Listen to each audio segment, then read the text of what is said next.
All right, this is a subject that Cam is very, very passionate about. Yeah. So let's talk coffee. I threatened to do this the other day, but Tiff's warned me not to bang on too much about it because I could make a half-hour video just on coffee itself. But we're doing coffee 3 ways in the caravan. You've probably seen a few times, because it's on the bench and it takes up a fair bit of room, the Breville coffee machine. And I could talk for ages and ages how I get a really good coffee out of that, but all that really matters is start with really fresh beans. Your beans need to be less than 6 weeks past their roast date. And then on top of that, also how you look after your beans really matters. They get oxidized and they lose all their flavor really quickly. Yeah, just be careful how much exposure to open air they have. And even if you're not using a coffee machine or whatever, if you're buying coffee from Woolies or wherever, if you can, buy whole beans and grind them yourself. Because again, if you buy ground beans, they're just going to oxidize faster. So yeah, there's that. And then I guess when you buy your beans, often they'll come with like an optimal drop and shot or like a recipe or something like that. And that's a really good base to start from. So this one says 21 gram basket. You should get 48 grams of coffee out of it. A 30-second pour, and then it even tells you how much milk if you want to over milk. So that's a good place to start from.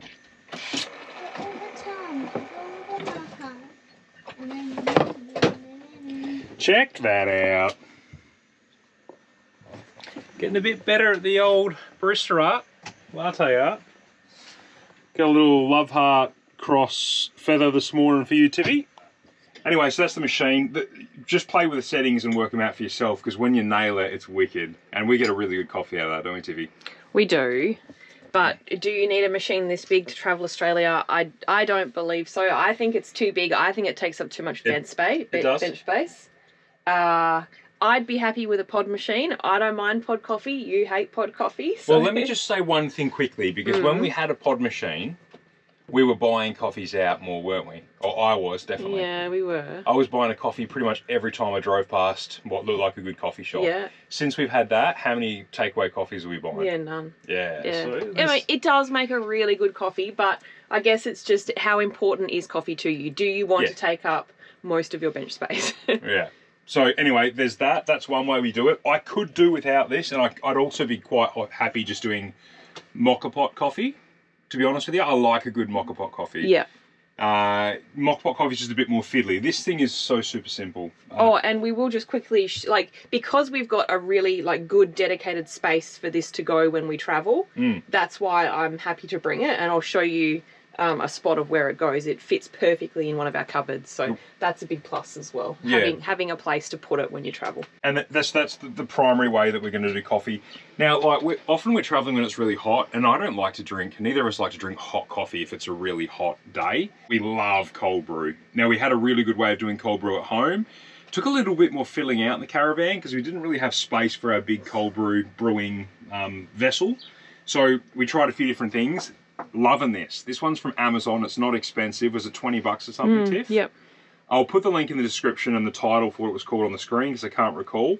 But this thing's really good. So all we're doing is I put my ground coffee in here. And we use the machine to grind it. Yeah, I'm using the machine to grind it. You grind your coffee as coarse as your machine or your grinder will allow. You could use a hand grinder. I would even say for this, Tiff, you could buy pre-ground coffee. With cold brew, it doesn't seem to matter how fresh the coffee is. In fact, I'll use beans that go past that 6 weeks of optimum freshness. I'll start to use for cold brew because it doesn't seem to matter as much. But yeah, grind as coarse as you can. Like Tiff said, we use our machine. You could hand grind, you could electric grind, you could buy pre-ground. I do a 4:1 ratio, and then it sits in there, pour my water in, top it up, and it steeps in there. Lid goes on, and I'll let that steep for about 16 to 18 hours in the fridge, and then I'll pull this out, decant the grounds, and that's your cold brew concentrate ready to go. I'll water that down, 1 part coffee to 3 to 4 parts milk. Again, I like it a bit stronger than Tiff. Yeah, and then I usually have a little bit of ice with it too. I do find this particular vessel, the coffee is a little bit more gritty than the one that we used at home, and Cam was saying that's because the one that we used to have was paper filters, whereas this is like a metal basket filter, so it just doesn't block out the particles as much. Yeah, bang on, I'd agree. Yeah. However, having saying that, there's no ongoing cost for this Tiff. You don't have to buy paper filters or anything. You can wash that out, reuse it. So this is a lot more economical than what we used to do. And the coffee, cold brew is 90% as good as what our previous one was, which was a little bit more expensive. This did have a handle, Tiff. There was a handle there. Yeah, we snapped it. Yeah, it fell out the fridge. But one of the reasons we wanted this was because it fit, and I'm not going to jam it in there because I'll break the thing again, but it did fit perfectly inside that shelf there. Until the shelf snapped. Yeah. Which is not the fault of the coffee, it was just, yeah. Too much weight in there, rough roads. Plastic shells. And the plastic shells just couldn't handle the weight. So that, yeah, they're my two favourite ways, no doubt about it. Now, I'll always opt to go for one of those, but if I don't have access for whatever reason to the machine, to the Moka Pot, or to cold brew, I can't do instant coffee. We've sold instant coffee in the past, but the instant coffee that we were selling was not instant coffee that you get from Woolies, and I could talk about that for ages as well, but the difference was we were selling freeze-dried espresso shots from Espresso Tenango, our coffee roaster. The coffee that you buy from Woolies, the freeze-dried stuff, it's different. It's not espresso shots, it's steeped coffee. It doesn't taste the same. But anyway, I can't do instant. If I can't do these styles, then I'll do pour over coffee, because pour over coffee, all you need is hot water. So rip and drip would be, you know, my favourite off-grid way to do coffee if I don't have access to these. And we do sell this on our web shop. Yeah, we're still selling this. Now this stuff, like, you know how I was saying coffee's got to be within 6 weeks of roast date? The difference with this is it's vacuum sealed in a bag that they pump full of nitrogen or some sort of inert gas that makes the coffee, takes all the oxygen out so the coffee doesn't oxidize. And that's why, I mean, this has been months old and that still smells fresh as. Yeah. These are super simple. If you haven't seen them before, you rip the top off, pop that in your glass like that. And the secret with these, if you've bought this, our one, or other brands, and if you haven't got this sort of strong coffee you want, I pour a little bit in there, I let it bloom for about, I don't know, 20, 30 seconds, and then really slow pour. The slower you pour it, the stronger you'll get it. And if you look at I think there's 11 or 12 grams of ground coffee in there. That's not going to fill your 32-ounce Yeti cup, so just be realistic about it. Like a normal coffee shot from an espresso machine, I'm drinking 20 grams of ground coffee for one small coffee cup.